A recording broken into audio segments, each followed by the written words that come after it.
Alors, pourquoi est-ce que les gens aiment bien respecter ce que le monde a établi? En ce qui concerne la parole de Dieu, les gens aimeraient brûler les étapes. Écoutez, c'est bien de dire que voilà, j'ai versé la dot, tout est fini, on peut y aller. Mais écoutez, vous avez toujours besoin de la bénédiction divine parce que c'est Dieu qui a créé le mariage. Il est important de remplir toutes les conditions. Les gens qui se sont retrouvés dans cette situation-là, je suis un pasteur, je conduis beaucoup de gens et je connais les conséquences. Il n'y a pas longtemps, on a parlé sur le mariage, ces conséquences.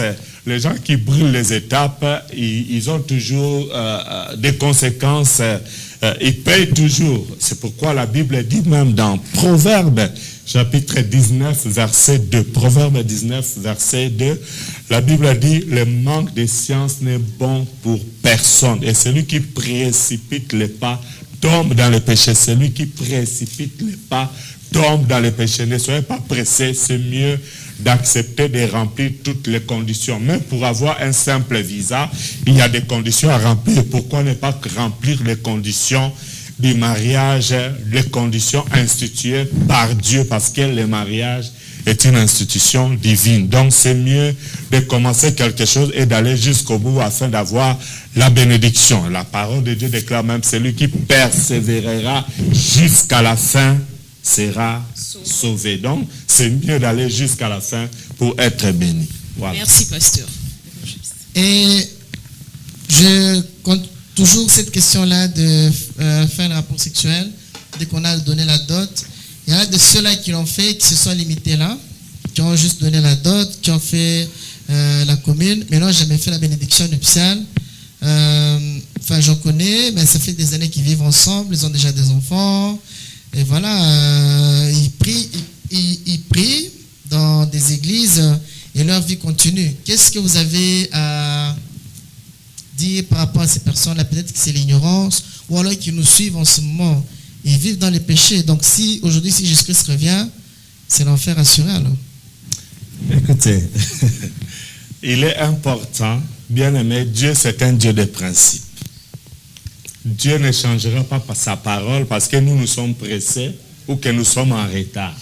La parole de Dieu restera la parole de Dieu. Peu importe tout ce que nous voulons faire, la parole de Dieu restera la parole de Dieu.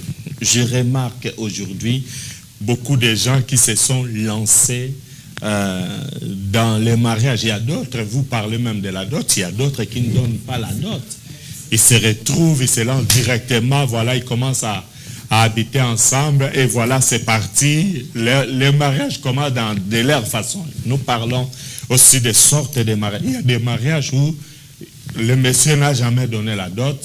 Et il y a d'autres qui, grave encore, même la famille de la femme ne les connaît pas. Je vous dis la vérité, j'ai eu un cas comme ça, des gens que moi-même j'ai encadrés spirituellement. À Kinshasa, l'homme est allé s'engager dans le mariage avec la femme, c'est-à-dire ils se sont rencontrés, ils ont commencé leur relation, et vous savez, un jour, brusquement, on voit leur mariage être béni à la télévision. C'est-à-dire le mariage était béni, maintenant, et, pendant les journaux télévisés, on va lancer un extrait de ce mariage. Et c'est comme ça que la famille de la femme a su que leur fille est mariée. Mais la famille était à Kinshasa même, le monsieur était à Kinshasa, leur fille était à Kinshasa. Et je connais très bien cette famille-là, parce que j'ai encadré beaucoup de gens dans cette famille. Donc, le monsieur n'avait jamais fait, même pas la présentation auprès de la famille, même pas aller une fois pour dire voilà, je viens parce que j'ai besoin de votre fille.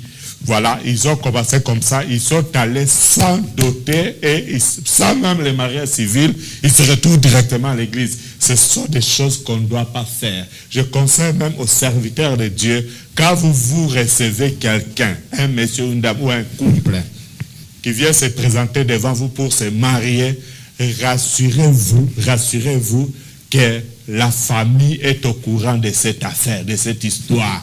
N'y allez pas directement et soyez sûr que la commune est au courant. N'allez pas vite parce que ce sont des erreurs graves à éviter. Donc voilà, il y a des gens qui habitent comme ça et quand vous leur parlez, quand leurs femmes, vous savez, c'est souvent les femmes qui disent, oh papa, est-ce que tu ne peux pas te présenter dans ma famille? Papa, est-ce qu'on ne peut pas être béni aussi dans l'église devant le Seigneur? Et c'est là que le mari va chauffer comme le bois. Alors, moi je conseille. J'ai vu plusieurs personnes qui ont été comme ça, qui ont procédé dans ce sens-là. La dot est donnée, ça c'est encore bien. Et voilà, ils commencent à habiter comme ça. Et aujourd'hui, nous avons quelque sorte de mariage où, c'est vrai, il a fait peut-être la présentation. Il n'a pas encore terminé la dot. Il a encore même la dette de la dot. Et voilà, la commune ne connaît pas. Vous voyez ces personnes venir à l'église ou se promener partout. Ils vont dans des fêtes, la main dans la main. Et voilà, bien habillés, ils sont là. La commune, regardez leur carte d'identité, ils sont célibataires. Pourquoi? Parce que c'est une sorte de mariage à part intérêt. C'est-à-dire l'intérêt qu'ils visent ici, ce sont les intérêts financiers. Ils veulent voler l'État. Or, en se retrouvant dans un tel cas, vous volez l'État, c'est un péché devant Dieu.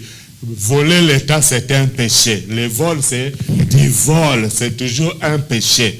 Alors, je conseille aux gens qui ont chacun son adresse. C'est fréquent en Angleterre, en Belgique, en France et partout dans plusieurs pays.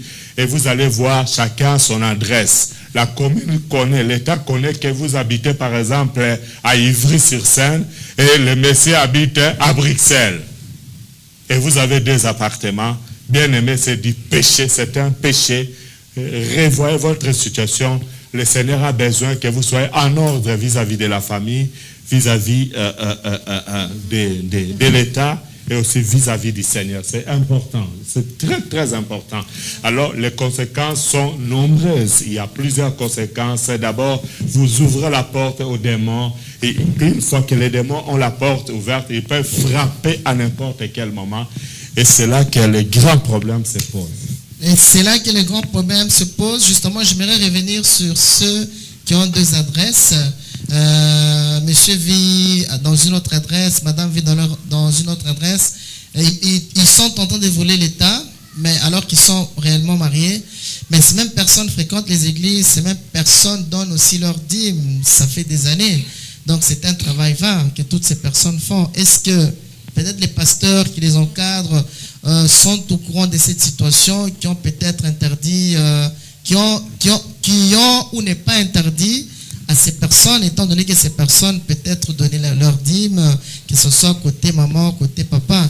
Qu'est-ce que vous avez à dire par rapport à ça, l'homme de Dieu, Papa Moïse? Vous savez, les serviteurs de Dieu, servants de Dieu font un travail remarquable. Mais ici, j'aimerais insister.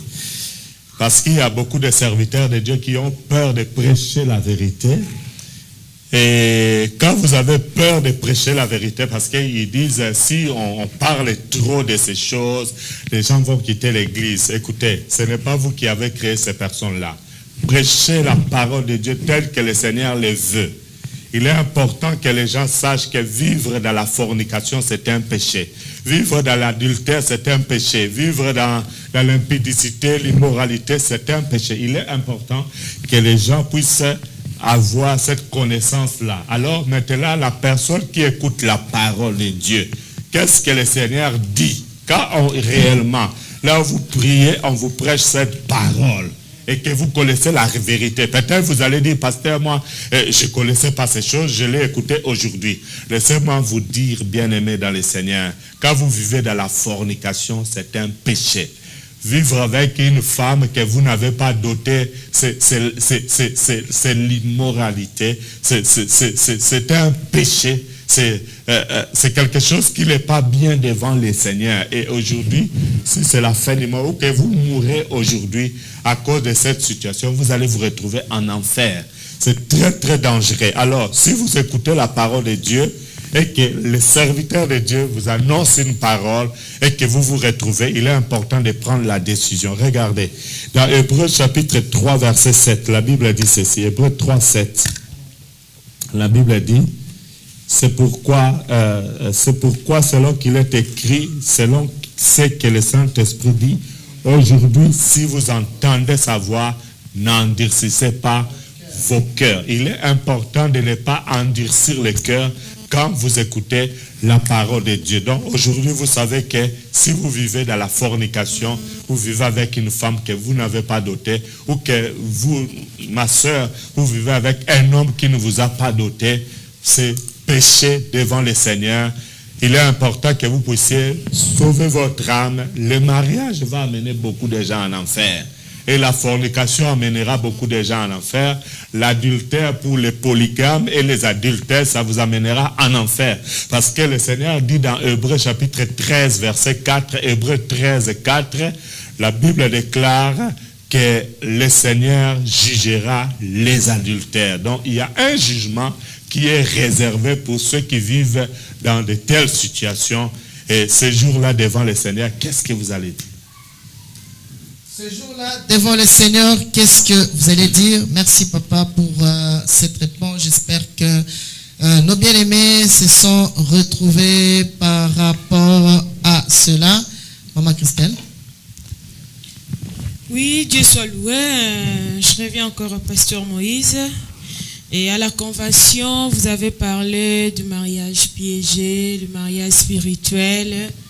Et gloire à Dieu, j'avais vraiment observé la salle et les gens étaient vraiment intentionnés à ce que vous êtes en train de dire. Et c'était un message vraiment, vraiment choquant. Tout le monde a eu le temps de réfléchir concernant sa vie. Et peut-être pour le bien-aimé qui nous suivent, et ils n'avaient pas eu l'occasion de venir à la convention. Si vous pouvez nous dire, pour vous, le mariage piégé, c'est quoi? Et qu'est-ce que vous voulez dire encore? Quel est le sort de ceux qui contractent un mariage piégé, pasteur Moïse? Voilà, d'abord, on doit savoir le mariage, c'est quoi? C'est d'abord important de savoir, c'est quoi le mariage d'abord? Le mariage en soi, c'est quoi? Le mariage, c'est un contrat. Par définition, pour être bref, le mariage, c'est un contrat entre deux parties. Et les deux parties, vous le comprenez bien, c'est l'homme et la femme. Le mariage, c'est une alliance. Le mariage, c'est une alliance. Or, une alliance, c'est quoi? Une alliance, c'est le fait de jurer fidélité. C'est le fait de jurer fidélité à une personne. Et cette fidélité est jurée en parole et en acte.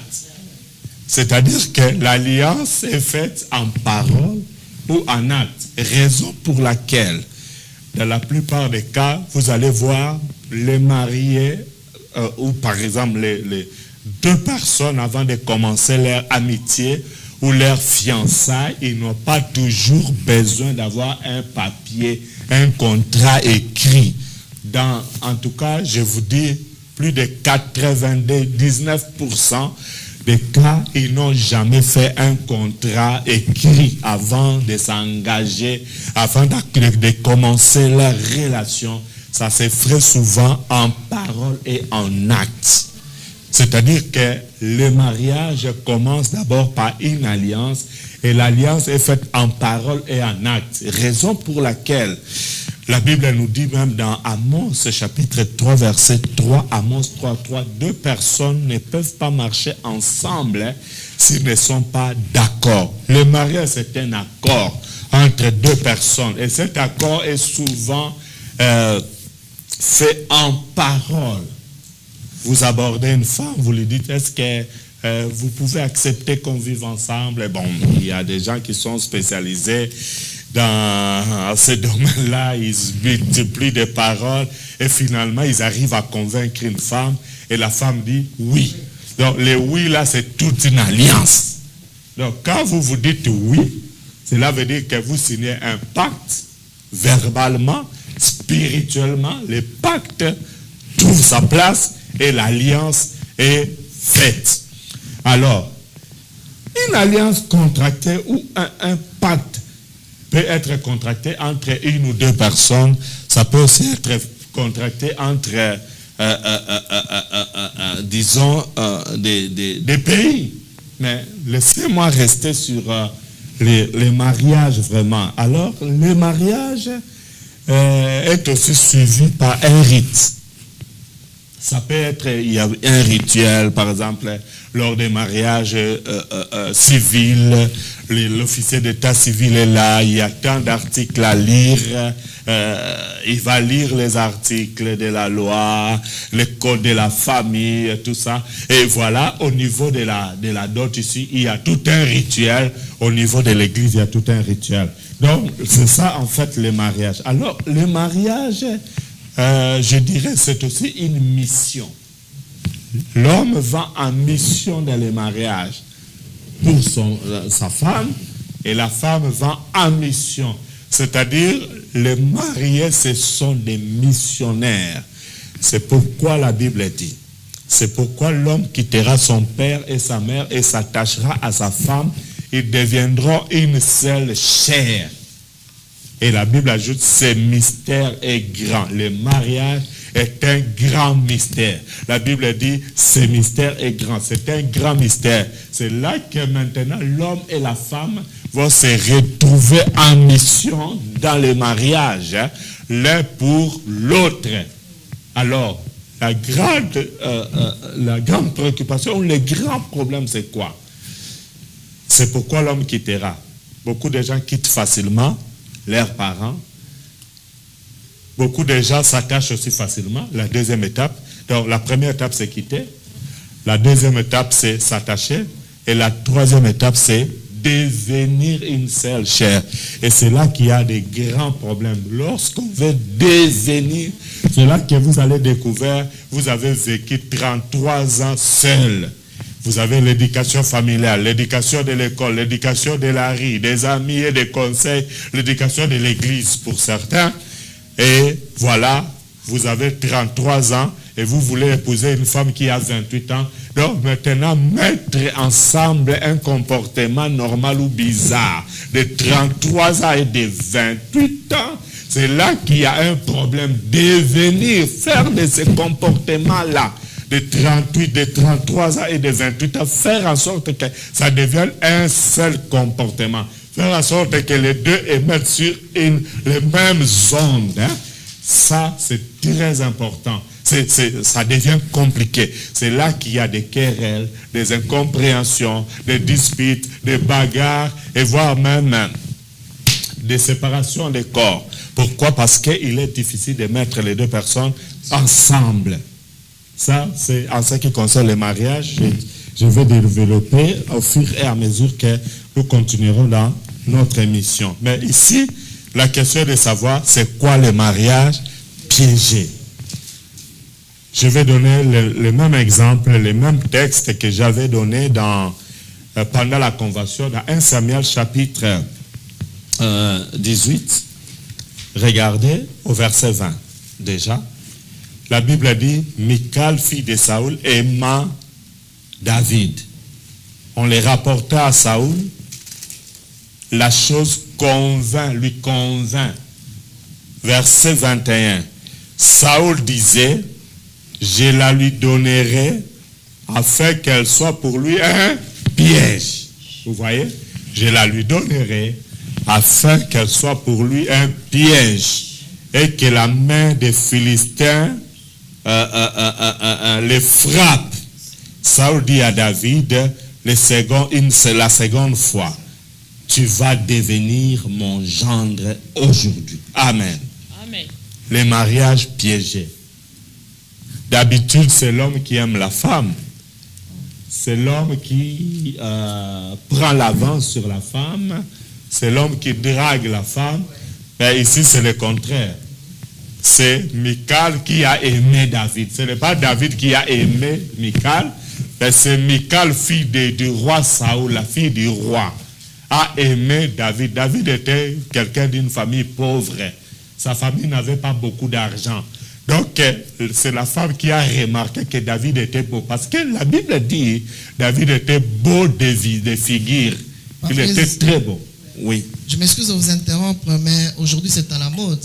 Quand nous vivons en Europe, aux États-Unis, ce sont maintenant les mamans qui vont solliciter l'aide, qui vont solliciter, je veux dire les mamans qui sont avancées en âge, voire même les jeunes qui vont vers les hommes parce qu'ils cherchent des maris ou bien des sœurs qui vivent ici, qui vont carrément chercher en Afrique des hommes qui font tout pour les amener. Si ça devient un mode, un nouveau style de vie, je m'excuse de vous interrompre. Oui, c'est tout à fait normal. Cela n'a pas commencé avec nos mamans aujourd'hui. Ce sont des micales. Les micales continuent à exister jusqu'aujourd'hui. Nous avons des femmes qui agissent comme micales. C'est-à-dire que c'est eux-mêmes qui prennent même l'argent. Elle donne au mari, dit viens me balayer, viens me prendre en mariage. Et vous allez voir, elle va quitter l'Europe, l'Amérique, elle va elle-même dans les quartiers, elle va d'abord s'habiller très mal, avec beaucoup de maquillage. Regardez aujourd'hui sur Facebook, sur les réseaux sociaux, vous allez voir beaucoup de selfies avec des bisous. Vous voyez, tout ça pour se vendre, pour attirer vers elle les maris. Et si elle voit que l'homme n'a pas facile à comprendre ce qu'elle cherche, elle-même elle fait des avances. Elle va commencer à donner beaucoup de cadeaux à ces messieurs. Elle envoie des codes, des Western Union, ainsi de suite. Et vous allez voir, elle va commencer à se vendre venant dans l'appartement de ces messieurs, travaillant, faisant tout ce qu'il faut. Et si le monsieur n'a pas de papiers, elle va tout faire pour chercher à ce que ce monsieur ait les papiers. Si le monsieur n'a pas d'argent, elle donne elle-même l'argent. Elle va travailler durement et voilà, le monsieur va se présenter dans la famille. Le papa de la femme va prendre l'argent en respectant ce monsieur, ne sachant pas que cet argent, c'est l'argent de sa propre fille. Alors, qu'est-ce que cela signifie? Dans le cadre des mariages piégés, cela veut simplement dire que cette femme n'est pas réellement mariée à cet homme. Elle s'est mariée elle-même. Dans la mathématique, on appelle ça boucle. C'est-à-dire, la flèche part et la flèche revient sur vous-même. Et c'est là que beaucoup de femmes sont en train de souffrir aujourd'hui. Le secret, c'est elles-mêmes qui connaissent dans leur cœur que cet homme ne vous a jamais cherché. Cet homme n'a jamais donné la dot pour vous. Parce que l'argent qu'il a présenté là-bas, c'était votre propre argent. L'ensemble que vous avez loué, c'était votre propre argent. Et voilà, ça, ce n'est pas un mariage. Ça, c'est un piège que vous vous êtes tendu vous-même et vous êtes pris dans votre propre piège. Même la façon que Dieu définit les mariages, ce n'est pas comme ça qu'un mariage doit être réalisé. Je rentre sur Michal. Michal dit, la Bible dit, Michal, fille de Saoul, aima David. Michal, ce n'était pas n'importe qui. La fille du roi, c'est une princesse. C'est-à-dire, elle avait la dotation royale. Elle avait beaucoup d'argent et David n'avait rien. C'est comme la fille d'un président de la République, c'est comme la fille d'un premier ministre, c'est comme la fille d'un directeur d'entreprise qui va aimer un garçon qui n'a rien. Et la plupart des garçons ou des frères ou des hommes ont suivi de telles femmes à cause d'intérêt. Et c'est là que vous allez voir, on va tout faire pour ces messieurs, on paye même les billets d'avion pour lui, par la femme, et ces messieurs n'ont pas honte. Arriver en Europe ou en Afrique, ou je le sais, ou en Occident, ou aux États-Unis, arriver là-bas, au lieu d'être quand même reconnaissant que si vous êtes là, c'est à cause d'une telle personne, alors elle va commencer à battre cette femme, à la tabasser, à la maltraiter. Et quelques jours après, vous allez voir, il est maintenant avec Maï Mongenzo là-bas, dehors. Et là, une autre femme. Bon, la faute n'est pas à lui. Hein. Cette femme n'est pas mariée logiquement à ces messieurs. Cette femme s'est mariée elle-même. Alors, Michal a aimé David. Et David, maintenant, était là.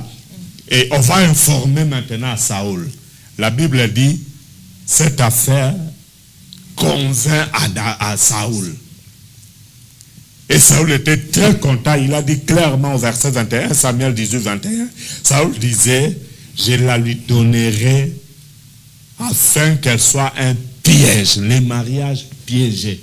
Beaucoup de gens se sont retrouvés dans de tels mariages. Et regardez par rapport à ces mariages, qu'est-ce que Saoul va demander comme dot? Au verset 25, 1 Samuel 18, 25. Lisez ça s'il vous plaît. Jusqu'au 27. Verset 25, de 1 Samuel 18, je lis au nom de Jésus-Christ. Saül dit, vous parlerez ainsi à David. Le roi ne demande point de dot. Le roi Ne demande point de dot. il ne demande pas de dot. Oh, c'est Dieu qui a institué même la dot. Lui ne demande pas la dot, mais il a sa façon de demander la dot. Il a une dot à lui spéciale. Écoutez ce qu'il va demander. Mais il désire 100 prépuces des Philistins. Il désire quoi? 100 prépuces des Il faut Philistins. bien lire. Il désire quoi? 100 prépuces des Philistins. 100 prépuces à Lingala, on appelle ça. Il désire 100 misutu des Philistins. Comment? Pour être vengé de ses ennemis. Saül avait le dessein de faire tomber David Voilà. entre les mains des Philistins. Le mariage piégé. Alléluia. Amen. Lisez le verset 27. Avant le temps fixé, David se leva, partit avec ses gens et tua 200 hommes parmi les Philistins. Il apporta leurs prépuces et en livra au roi le nombre complet afin de devenir gendre du roi. Amen. Amen. Et voilà, Saoul de son côté disait que ça soit un piège. Alors pour que David soit pris dans le piège, Saoul va demander une dot tout à fait spéciale. Il va dire, écoutez, je te demande 100 prépuces des Philistins. Or, les Philistins sont des incirconcis. Quel est ce Philistin qui va accepter comme ça si facilement que vous puissiez les circoncire? C'est-à-dire, Saoul savait qu'en demandant cela à David, David sera tué. C'était une mission difficile. Mais David aussi était risé. Il est allé, au lieu de tuer 100 Philistins, il a tué 200 Philistins. Et maintenant, il a tué les doubles. La tâche qu'il avait maintenant, c'est de commencer à les déshabiller un à un et à commencer à les circoncire. C'est tout ce qu'il faisait. Il circoncisait chacun de ces Philistins et récupérait les prépuces. Il en avait 200. Je ne sais pas ça faisait combien de kilos. Et il a livré le nombre complet. Et la question que je me pose, est-ce que Saoul était-il un cannibale? Le roi Saoul mangeait-il la chair humaine? Le roi Saoul, le roi de Dieu, était-il aussi sorcier? Est-ce qu'il mangeait cela comme des champignons? Je ne sais pas, mais on l'a livré le nombre complet. C'est-à-dire que quelque part, on a accepté le mariage de David et Michal simplement pour tuer David. Il y a beaucoup d'hommes qui sont entrés dans des familles compliquées. Vous allez voir qu'avant, tu réussissais dans tout ce que tu faisais, mais à un certain moment, tout est bloqué. Depuis que tu t'es engagé, depuis que tu es sorti avec cette femme-là, depuis que vous êtes sorti avec cette fille, regardez, votre vie est détruite. Vous allez voir des couples qui évoluaient normalement. Monsieur aimait sa femme, la femme aimait son mari. Ils étaient bien, il y avait l'harmonie entre papa, maman et les enfants.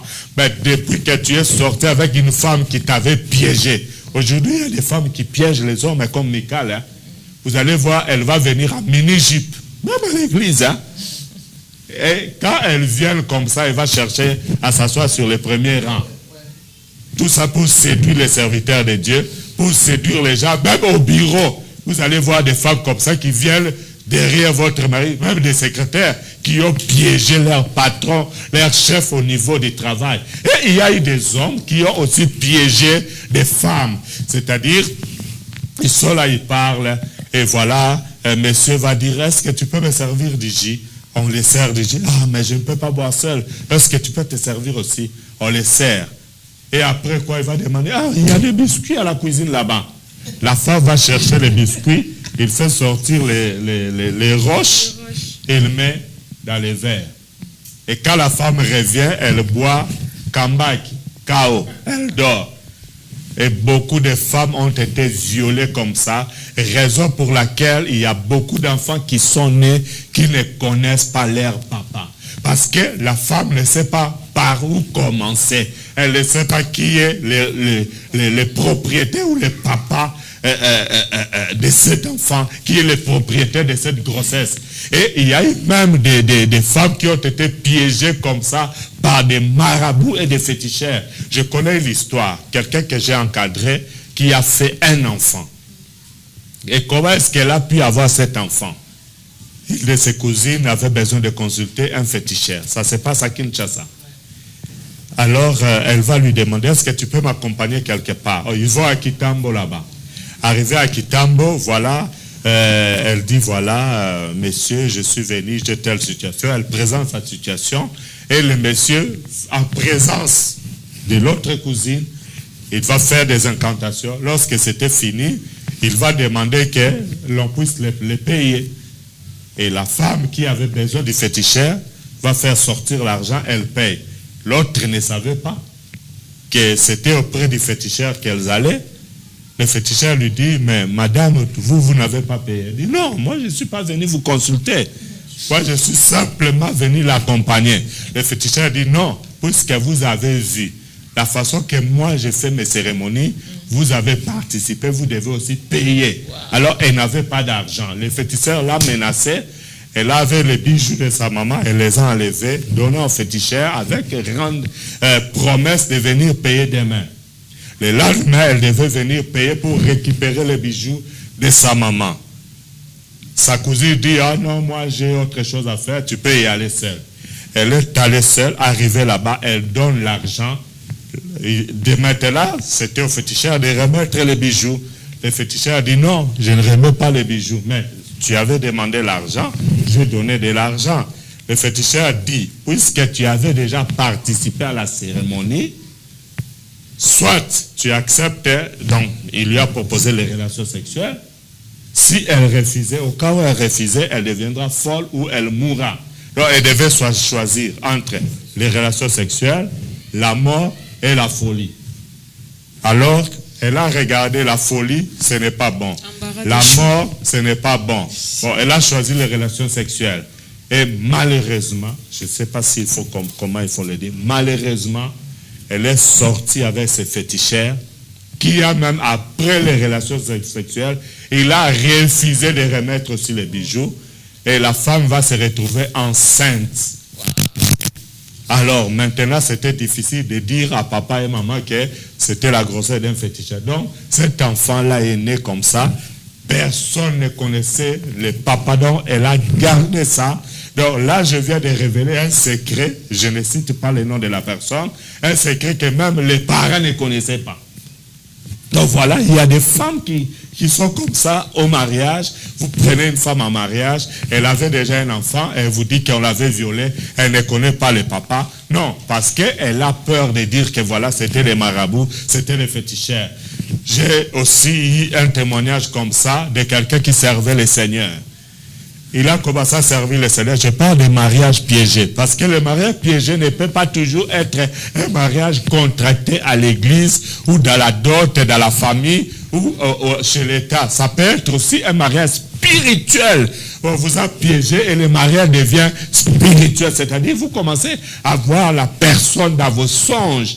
Vous commencez, vous voyez peut-être votre propre père dans les songes, comme mari de nuit, votre propre frère. Ce sont des maris piégés. On vous avait piégé la nuit. C'est pendant la nuit, quand tu dormais, que ceux-là faisaient les tours des chambres. Et c'est là que vous allez voir beaucoup de gens à dormir, beaucoup de sœurs et de femmes. Elles dormaient dans la chambre et se réveillent la nuit, qui t'a déshabillé. Or, il y a un monsieur, peut-être il y a d'autres qui ont été même déviergés par leurs oncles paternels, par leurs oncles maternels. Ce sont des mariages piégés qui apportent la malédiction et le malheur dans la vie. Alors, j'ai donné l'exemple d'un monsieur que j'ai encadré qui priait, servait le Seigneur. En tout cas, il s'est retrouvé en mariage avec sa femme. Ils ont fait des enfants. Mais avant le mariage, pendant et après le mariage, il avait une femme de nuit qui ne le quittait pas. Il croyait que quand il va se marier, cette femme de nuit va le quitter. Il s'est marié, la femme de nuit était toujours là. Alors, vous savez que la femme de nuit, c'est vraiment la rivale de votre femme. Ce qui faisait que chaque jour, il y avait querelle entre ses frères et sa femme. Au point que les frères avaient la grâce de prêcher même la parole de Dieu. Avant de venir prêcher, qu'est-ce qui arrivait? Il arrivait qu'ils se battent d'abord à la maison et après viennent faire semblant devant les gens pour apporter la parole. Et voilà, bref, tellement que rien n'allait du tout dans ces couples, ils ont fini par divorcer. Mais de quelle façon? Il était sorti, il est allé au travail, il rentre le soir, La femme n'est pas là. Les enfants ne sont pas là. La maison est vide. La femme s'était arrangée. Elle était fatiguée de ces messieurs. Elle a pris toutes les histoires de la maison. Elle est partie. Et c'est comme ça que ce mariage a pris fin. Alors, il ne comprenait jamais pourquoi est-ce que dans son mariage, rien n'allait. Un jour, il a suivi les messages que je prêchais à la radio Cité de Dieu. Je rappelle que vous pouvez nous suivre 24/24 sur www.gmcd.be sur la télé Cité de Dieu, Jésus TV et Jésus Radio Live. Il me suivait à la radio quand je parlais sur les lois cachées sur les mariages. Et c'est là qu'il a pu comprendre pourquoi est-ce que sa femme l'a fui et pourquoi est-ce qu'il n'a jamais vécu la paix dans son mariage. Le vrai problème, c'est quoi? Après avoir suivi l'enseignement, c'est pourquoi les enseignements, c'est très important. Il va m'appeler vers 1h du matin. Il me dit, Pasteur Moïse, que Dieu vous bénisse. J'étais marié. Ma femme m'a fui avec les enfants. Elle a pris tout dans la maison. Mais je n'avais jamais compris pourquoi on s'est querellé quand on était ensemble. Pourquoi est-ce qu'on s'est battu? Pourquoi est-ce qu'on n'était pas en paix dans notre couple? Je viens de les comprendre à travers l'enseignement. Alors, qu'est-ce qui est arrivé dans la vie de ces messieurs? Quand ils grandissaient, vous savez, à l'époque, les gens voulaient être plus forts, il faut tabasser les gens. Alors, lui et ses amis sont allés voir une féticheuse. La féticheuse a fait des grillés pour tout le monde. Et il lui a dit, bon, vos amis peuvent partir, toi tu restes. Parce que toi, je vais te donner des gris spéciales. Tout le monde est parti. C'était une maman. Donc, c'était vraiment sa maman. Elle avait presque l'âge ou peut-être plus âgée que sa maman. Tout le monde sont partis. Et voilà, le monsieur va rester avec cette maman féticheuse. La féticheuse lui dit, je vais te donner les fétiches plus que tout le monde. Mais à condition, elle lui a proposé de partir avec lui. Donc, ils ont couché ensemble avec cette maman qui était sa maman. Et c'est à partir de ce jour-là que chaque jour, même s'il dort la journée sur un fauteuil, même s'il dort la nuit, il voyait désormais cette maman avoir des relations sexuelles avec lui dans ses songes. Et c'est cette maman-là qui est restée comme esprit humain, femme de nuit dans sa vie et qui a détruit son mari. Quand vous avez des femmes de nuit, je suis arrivé à la fin, quand vous avez des femmes de nuit, ou des maris de nuit, cela peut détruire vos enfants, votre mari, votre femme, et ça provoque même des faiblesses sexuelles, ça provoque dans la femme la frigidité, ça provoque même dans certains cas la stérilité, la pauvreté, ça détruit même vos affaires, ça provoque les baisses dans les business, ça bloque tout. Voilà le mariage piégé. Aujourd'hui, j'aimerais arrêter là. Si le Seigneur permet, lors des autres émissions, nous pouvons encore aller en profondeur avec d'autres exemples. Voilà en long, en bref et en large, parce que j'ai beaucoup à dire par rapport à ça, ce que je peux dire par rapport au mariage piégé. Beaucoup de gens sont piégés. Amen. Merci. Voilà, beaucoup de gens sont piégés. Merci, papa, pour ces bonnes réponses. C'est dommage que le temps nous ait révolu. Maman Christelle. Oui, ce que je voulais dire à tous les bien-aimés qui nous suivent depuis la télé Cité des Dieux, Jésus TV, la radio télé Cité des Dieux, Jésus Radio Live, donc les bien-aimés qui vont nous suivre sur Facebook, partout, donc comprenez que l'homme de Dieu a beaucoup de choses à dire, mais faute de temps, on est obligé d'arrêter. Donc, rendez-vous le jeudi prochain. Donc, on va continuer nos émissions. Si à la maison, vous avez aussi d'autres questions, appelez-nous, soit écrivez vos questions et on va vous répondre. Ils vont jeter jeudi. Voilà, justement, on va vous répondre. Vous pouvez continuer à nous écrire. Je sais qu'il y a beaucoup de questions parce que avec des choses qui ont été développées ici, l'homme de Dieu, comme l'a dit Maman Christelle, a beaucoup de choses à nous dire. Si vous avez des questions, vous pouvez toujours continuer à nous écrire sur contact@gmcd.be, contact@gmcd.be, ou la maison Cité des Dieux en un mot. @gmcd.be. Vous pouvez aussi nous téléphoner si vous voulez, n'est-ce pas, parler à l'homme de Dieu. Composez le 0032 492 221 789 0032 492 221 789 ou le 001 619 618 20 88 001 619 618 20 88. Mais souffrez que nous allons terminer par ici. Alors l'homme de Dieu, un mot pour clôturer ce moment. Ce que je vais dire pour clôturer ce moment, je vais demander à tous les bien-aimés qui nous ont suivis de par le monde, vous pouvez nous envoyer vos questions ou même nous téléphoner au 0032 492 221 789. Je reprends 0032 492 221 789.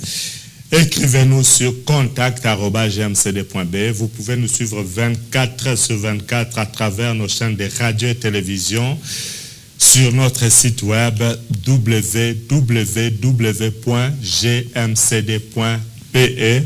Alors, si vous vous êtes retrouvés, n'hésitez pas de nous envoyer vos questions. N'hésitez pas de vous connecter sur nos chaînes de télévision et radio. Nous sommes là pour vous, pour la gloire de Dieu. Si vous avez besoin d'encadrement ou de délivrance, vous pouvez toujours nous contacter par la grâce de Dieu. Avec l'aide du Saint-Esprit, nous verrons comment le Seigneur va nous conduire et nous aider pour vous aider aussi. Je vais prier pour vous. Alléluia. Oh, merci Seigneur. Avant cela, je vais demander à chacun de vous, à partir d'aujourd'hui, allez en prière. Demandez à Dieu d'abord de vous pardonner.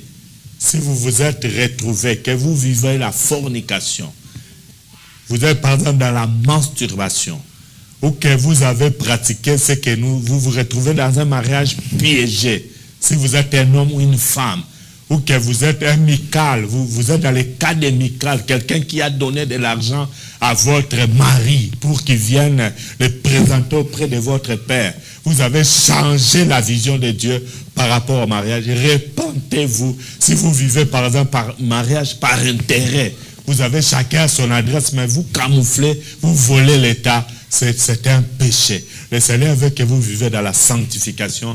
Je veux que chacun puisse se repentir et que vous puissiez demander à Dieu de vous révéler ce qui est caché. Et le Seigneur va vous révéler. Une fois que vous avez des révélations, n'hésitez pas à nous appeler et nous allons vous aider par l'aide de Dieu. Nous prions. Éternel, dans le nom de Jésus. Alléluia. Je te dis merci pour mon frère, pour ma soeur, pour chaque personne qui a suivi cette émission. Je demande ta bénédiction et ta paix dans leur vie au nom de Jésus. Seigneur mon Dieu, merci pour mon frère, ma soeur, que tu as touché à travers cette parole. Je demande que tu puisses lui accorder la grâce et la délivrance au nom de Jésus. Je brise le plan de l'ennemi contre chacun des... Au nom de Jésus-Christ. Tous ceux qui se retrouvent dans les mariages piégés, dans les mariages spirituels de mari et femme de nuit, je vais briser ces alliances de ténèbres au nom de Jésus-Christ. Au nom de Jésus-Christ. Ouvre les yeux de mon frère et de ma soeur. Révèle ce qui est caché et manifeste-toi au nom de Jésus. Amen. Amen, amen, amen. Voilà, que l'Éternel vous bénisse. Si vous n'avez pas encore donné votre vie au Seigneur Jésus, je vais juste prier pour vous en bref. Et si vous n'avez pas une église, vous pouvez nous rejoindre sur la maison Cité de Dieu située sur l'avenue de la Reine 164 à 1000 Bruxelles. Avenue de la Reine 164 à 1000 Bruxelles. Église La Maison Cité de Dieu. Si vous n'avez pas reçu le Seigneur, profitez de cette occasion. Priez avec moi. Dites Seigneur mon Dieu. Seigneur mon Dieu. Je te dis merci. Je te dis merci. Pour cette grâce. Cette que grâce. tu m'accordes. Tu m'accordes. Pardonne mes péchés. Pardonne mes péchés. Oublie et efface mes fautes. Oublie et efface mes fautes. Purifie-moi par le sang de Jésus. Purifie-moi par le sang de Je Jésus. t'accepte dans ma vie Je t'accepte dans ma comme vie. mon Seigneur Comme mon et Seigneur mon sauveur personnel. et mon sauveur personnel. Inscris mon nom Inscris mon dans nom ton livre de vie. dans ton livre de Je vie. suis sauvé. Je suis sauvé. Saint-Esprit dirige ma vie. Saint-Esprit, Au dirige nom de ma vie. Jésus. Au nom de Jésus. Alléluia. Seigneur, bénis mon frère, ma soeur. Marche avec lui, Saint-Esprit, et glorifie le nom de notre Seigneur dans sa vie. Au nom de Jésus. Amen. Amen. Amen. Bénisse. Mais- Merci. Amen. Que Dieu bénisse aussi Papa Moïse. Merci pour d'avoir accepté de nous consacrer votre temps pour le cadre de cette émission. Que Dieu bénisse tous nos fidèles auditeurs et téléspectateurs. Maman Christelle, nous sommes arrivés à la fin de notre programme. Oui, merci beaucoup à tous les bien-aimés qui nous ont suivis. Et vraiment que Dieu vous bénisse. Continuez à nous suivre, il y a des bonnes choses. Et n'hésitez pas, surtout comme l'homme de Dieu venait de dire, d'écrire, de nous faire tout ce que vous voulez. La prière, on est là pour vous. Donc, je vous aime beaucoup. Que Dieu vous bénisse. Et à jeudi, au revoir. Au revoir, bye bye.